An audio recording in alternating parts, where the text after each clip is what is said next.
need to be able to connect with people. If you're a people's person and you're entrenched in the process of helping someone, I think it speaks for itself. A buyer's agent service is more about getting to know your clients and delivering on their brief and what they're looking for, but also having the skills and knowledge to understand that the buyers don't even know what they want half the time.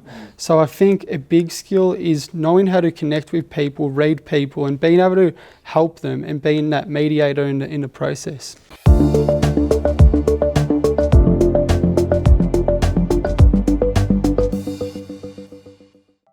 Welcome to the Buyers Agent Institute show. The purpose of the show is to bring awareness to buyers agents, to bring awareness around the career opportunities that the buyers agent sector is providing people, to bring awareness around the value that buyers agents are providing to people who need help buying property. Our goal with the show is to strip back and dive into the remarkable journeys and stories of buyers agents who are paving the way forward in one of the fastest growing career opportunities and sectors in real estate right now. Our guest today is Ezi Aleixo from Melbourne. He made it all the way here, especially during COVID, to be here today. He was a former real estate agent. He worked in real estate for 3.5 years. He worked managing both buyers and sellers and was involved in over $90 million worth of transactions. During his time in real estate, he saw a need to represent buyers. Buyers are heavily misrepresented, so he decided to focus on serving buyers. So he started his buyer's agent business called Aleixo Buyers Agents in Melbourne. He's focusing primarily on owner-occupiers. Today I'd like to introduce Ezi. Welcome, Ezi. Hi Ben, nice to be here. Awesome, mate. Thanks for coming here. I wanted to dive straight into this, right? Because I'm seeing a big trend going on where real estate agents who, for whatever reason, whether they're not enjoying working with vendors or they're seeing themselves preferring to work with buyers, I'm seeing people now migrate from the sell side over to the buyer's agent side. So I wanted to understand what really prompted you to make this move. I guess really it begins from a personal side of things. So I think as a real estate agent, when you're starting at the beginning of your career, you start to understand who do you work better. And I think most of the time I was seeing buyers were just miseducated and just needed a little bit more help. Whereas the vendor gets all the love, they get looked after by the real estate agent, and then buyers are left out on their own. And as you know, the real estate transaction, it's a long and stressful one for most buyers. And I just saw that I connected and I was helping a lot of buyers throughout my real estate journey as an estate agent, and reached out to you, ended up seeing that the buyer's agent space was a great opportunity and just wanted to take it from there. That's awesome. And I mentioned 90 mil worth of transactions across obviously working with buyers and sellers. I guess during that time, obviously it's a good volume of transactions. Were you seeing problems coming up for buyers around, I guess, or prompting you to help you, I guess, work out that they may need help? Most of the time what was happening was buyers, I think, they were competing with a few other buyers, but at the end of the day, after they got over that hurdle and beat them, then they were still going over their price limit. So for example, there was times where a buyer was competing against 4 other offers. They were the top offer, all the buyers were out. At the end of the day, they could have secured the property for $1 million. They ended up paying that extra 100,000, ended up securing for 1.1 just because of the emotion of the transaction. And we've all been there. You've got your family that you've introduced to the house, they get emotional, and you're like, that extra 10, 20, 30,000 in the long run won't matter. But I think why I got into this space is what happened if in a year's or 2 years' time, something like this with Corona happens and they've got to sell the property again? Are they going to be able to meet the value again? And that's again another way we strategize as a buyer's agent when we're negotiating. I love it. How does it feel? I mean, you were working primarily representing vendors, like they were who is engaging you and paying you before, and now you're representing the buyer and getting paid by the buyer. How does it feel to be on the other side? It feels good because out of my short time now as a buyer's agent, you really see the impact and difference you make. I think when buyers first get introduced to you and they're not that aware of the buyer's agent service as of yet. So I think at the moment, when you take them through that whole transaction, hold their hand and get to put that sold sticker at the end of the day, it feels good. It feels good, yeah. And so, I mean, Melbourne's, from what I understand, like buyer's agents started in Melbourne. Even before I started my former company in '09, buyer's agents were around in Melbourne. So I think it's a very sophisticated market for selling and buying. Do you feel like buyer's agents are still not like really understood in Melbourne? I think, well, there's been the common one when I get introduced to some clients and they still think you're a real estate agent and they're not quite aware. But I think day in, day out, buyers are becoming more aware. And I think it's just about realising that not all buyers at the start of the journey do need a buyer's agent. However, as they start going into the transactions themselves and realise it's actually harder than it seems, then we're starting to get the phone calls and it's starting to become definitely a way more popular service. Yeah, and what about the transition into starting your own business? I remember when we first spoke, you're obviously working for a company as a real estate agent, and it's obviously a bit daunting, I think, for anyone in any industry or niche who are looking to get out on their own, put that business owner hat on. Obviously, there were some challenges there. Like, are you happy now you've made that move? Definitely, it was very worthwhile, and I think having the friends and family support behind you, and just taking a risk. At the end of the day, we've got one shot at this, so might as well give it our all. And if you're not really, it wasn't that I wasn't happy, but I saw there was an opportunity out there, and I think I wouldn't regret the opportunity and do it all over again for sure. Love it. Did you expect your business to grow so quick? I don't want to sound cocky and arrogant, but I think yes, because I did take a lot of time to sit down, prepare, get everything ready. And at the end of the day, there is hurdles in this journey, but if you've got a plan, you stick to it and consistently day in, day out, grind out and just keep going at it, things eventually fall towards you. So what are the common things that you're seeing from potential buyers, that they're going through in terms of why they may need a buyer's agent? Like, are you hearing common problems, or it's quite diverse? What are you seeing? It is quite diverse. It's a bit of everything, but I think the common one is time. A lot of people you're losing, it's not just your weekends, during the week as well. Especially in the Melbourne market, it's very hot at the moment. So you need to be available 24/7, because if there's a property you've come through on the weekend and then they're having offers during the week being presented and you're stuck at work, you've only got a short period of time. If you need to do that second, third inspection during the week and you're at work, you've got to pick up the kids from school, whatever your situation is, it definitely, I think time is a huge one. I think the negotiation as well, because we've all been there. Even when you buy a car, when you buy a house, when you make any type of purchase that's a big transaction, the emotional side plays in. And I think just having someone separate you there, they see big value in that as well. And then just your knowledge and experience. We're looking at property 24/7. We're on the real estate portals. We're talking to the agents in the industry. We know what we're doing. We're on the ground for you every single day. So again, when we sit down and present to clients and they're actually experiencing those hard things where they don't have time, they're struggling with negotiations, they keep missing out for different types of reasons, we sit down, map that out for them, and I think that's where the value starts to shine out. You own investment properties and you're now focusing on specifically owner-occupied. Is there a specific reason why you're doing that? Or there's nothing wrong with investor clients. Investment is more numbers and figures, and there's no real emotion to it. Obviously, the emotion is when you're starting to build that portfolio for someone and help them along the journey. Definitely an emotion there. But when you deal with owner-occupier clients, you get attached to the clients and you really see their needs. You see the family, you meet everyone, and the process becomes, I think it's just a more enjoyable, and also at the end there's a big reward because you get to see them put that sold sticker up and really enjoy and appreciate what you've done for them. Obviously, working as a selling agent, there's so many similarities to what we do as buyers agents. What do you see as the core skills that you've leveraged and brought across? You need to be able to connect with people.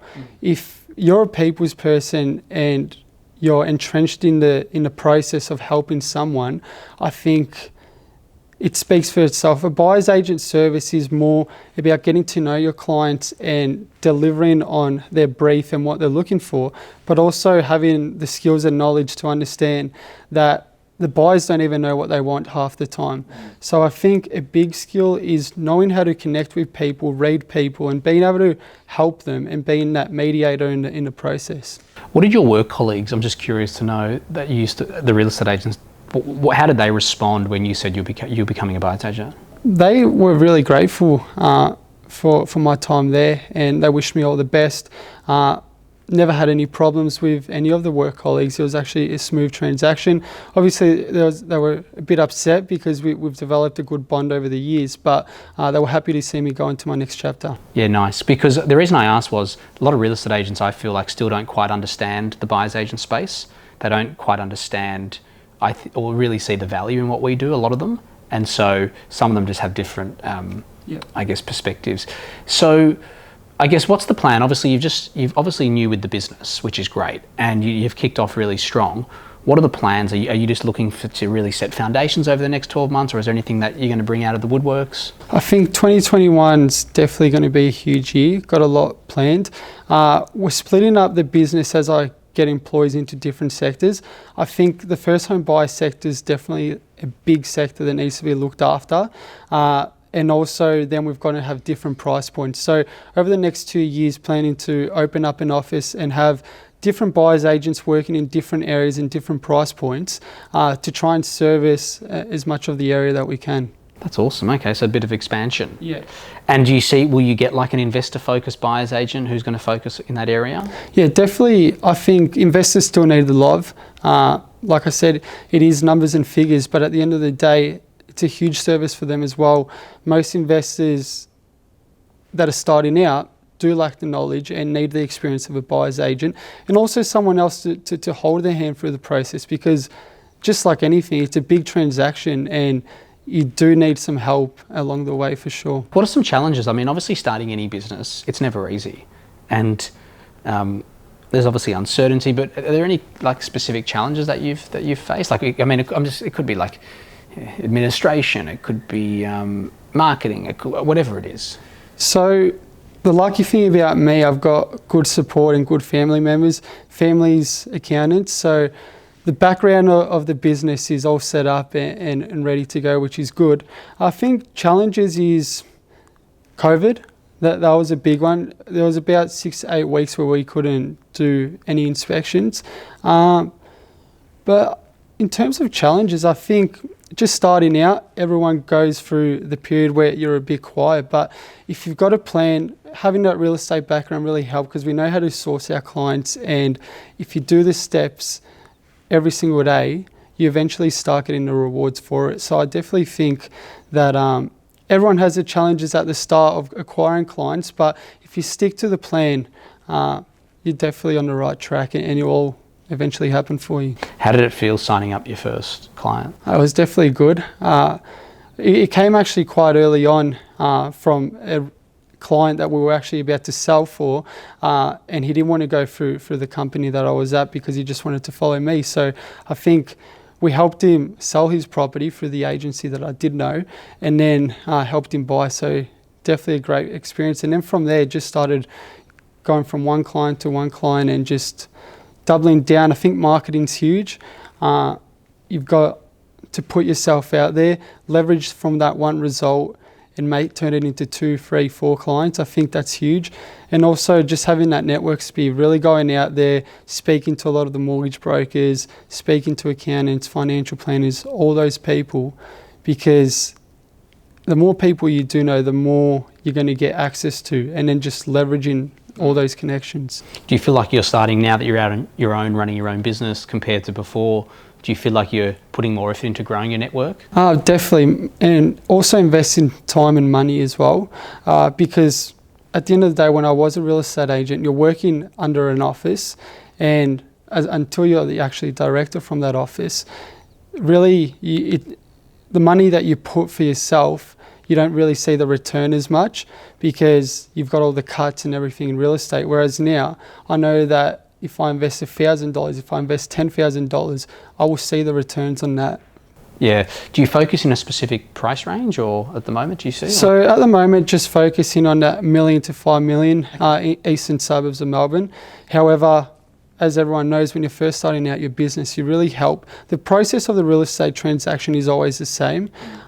You can adapt to the markets and talk to the real estate agents in the markets to get a better of understanding if you haven't been there.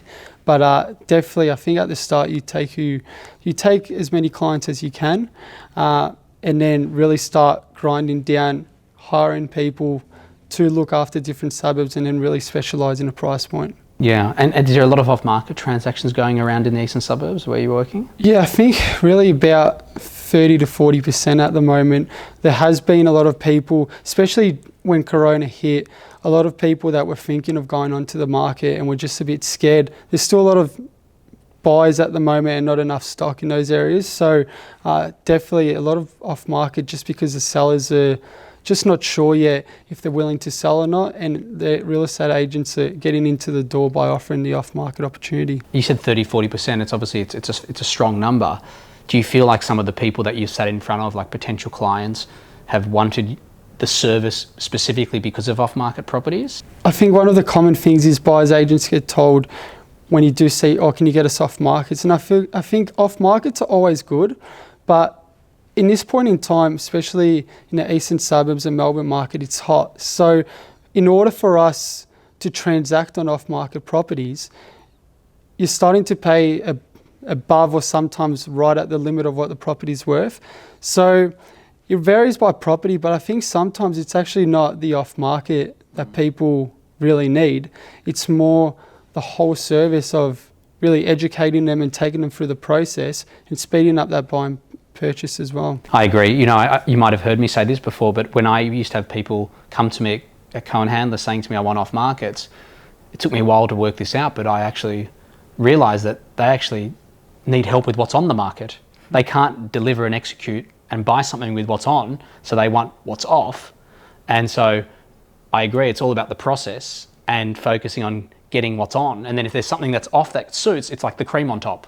No, definitely. I think a lot of people, what they don't understand about off markets, especially in the current market at the moment, you've got a seller that has all these buyers agents walking through the property because it's off market, but if they're not going to take it to the Melbourne market, which at the moment is really hot, then they're going to need a sweet offer to not consider at least putting the property on the market. So at the moment, it's more about concentrating on what we offer. And like you said, we've taken through the process, worry about what's on the market, and if we can get that cherry on top off market for a good price, then we always have all doors open. So yeah, and that's our service. Have you done any negotiation onlys or auction bidding? Yeah. Auction bidding, negotiation only, full serviced, help someone that was looking to rent and then buy a property as well, vendor advocacy as well, full range. So I think the number one things about buyers agencies, you've got to tailor your client's needs to your service as well. You can't just have a line drawn and say, I only do this. You've got to open, obviously if you can do it. If you can't do it, then don't go there. But I think your client has a problem and you need to be the solution. And I think if you can tailor your services to their needs, you will start transacting on a higher basis. Well, mate, well done. I think the way that you've grown your company and obviously transitioning from the sell side to the buy side has been, I think, remarkable. Like, you've got such good traction. It's no surprise the way that your business is growing, and especially that you're focusing on like that 1 to 5 eastern suburbs. Like, it's a prestige spot to be working on. I guess where can people find you? Yeah, so they can head over to our website, so Alexio Buyers Agents. We've got Facebook as well, Alexio Buyers Agents, Instagram, and we're all there. And well, mate, awesome to connect and hear your story. It's an inspiring story. I see a lot of value from real estate agents who transition over, because you've got experience working with vendors, you were a real estate agent, you've managed buyers, you understand the process very intimately. And so I think for a buyer to then sign up with someone like yourself, there's just a lot of value, I think, additional value that people like you provide. No, for sure. So Just finishing up, if you didn't see the details, you can visit them on the screen for Ezi. He's based in Melbourne, Victoria. He's focusing between 1 and 5, own a rock. He is expanding, as you know, so check out his details. If you have anyone or know anyone who's looking to buy property, speak to Ezi, former real estate agent. As I just mentioned, bring a lot to the table. I really believe what they cultivate with their learning as real estate agents really transpires into something really powerful when they become buyer's agents. See you next episode.